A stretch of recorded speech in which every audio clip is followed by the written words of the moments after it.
World Religions Part 2. The Muslims had glorified the world for 1.5 millennium. They glorified science, technology, knowledge, society, and humanity all over the world, not just for centuries, but for 1.5 millennium. The Umayyads for a century, the Abbasids for more than 5 centuries, the Ottomans for more than 6 centuries, 6.25 of centuries, 7 centuries. The Mamluks in Egypt, India and Central Asia, the Turks in Europe, Asia and Central Asia,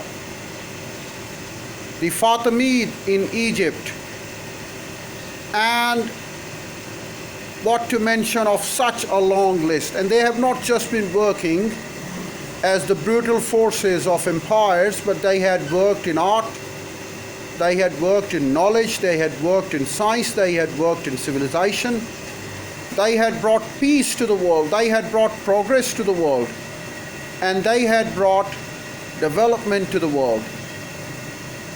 But as the Muslim empires had collapsed in the last century, the bias of the other people has grown in the writing, in literature, and we saw so much of the bias, the prejudice against the Muslim rulers, Islamization, Muslim community, and so on.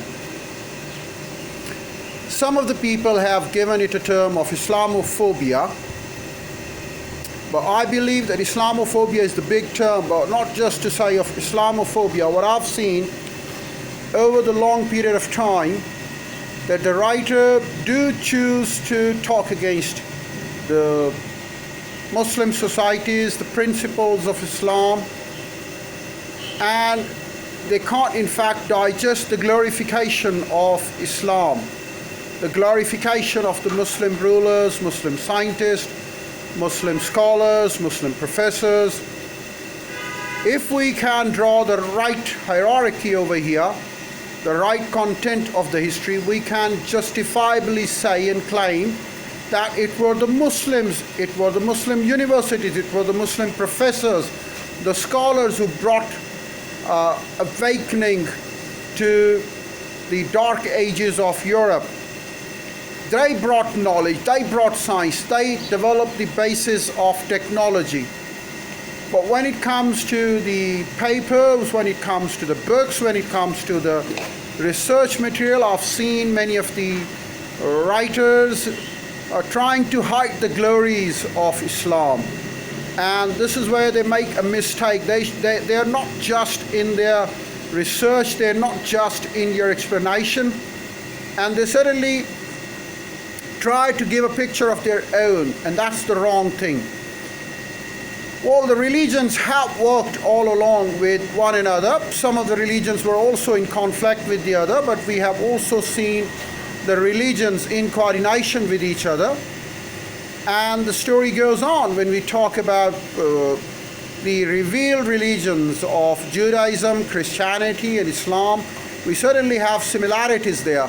And when we talk about the author religions such as Zoroastrianism, Jainism, Buddhism, Hinduism, Manchaism, Evan Imani, and so on, Sikhism, so to say, they have their influence and inspiration of the other religions as well. Sometimes we do have a continuation of one religion into another. That's what we can say in the case of Sikhism in India. The Sikhism origin, in fact, is naturally, or should I say necessarily, a continuation of the Muslim religion in India, and then it went all along with it.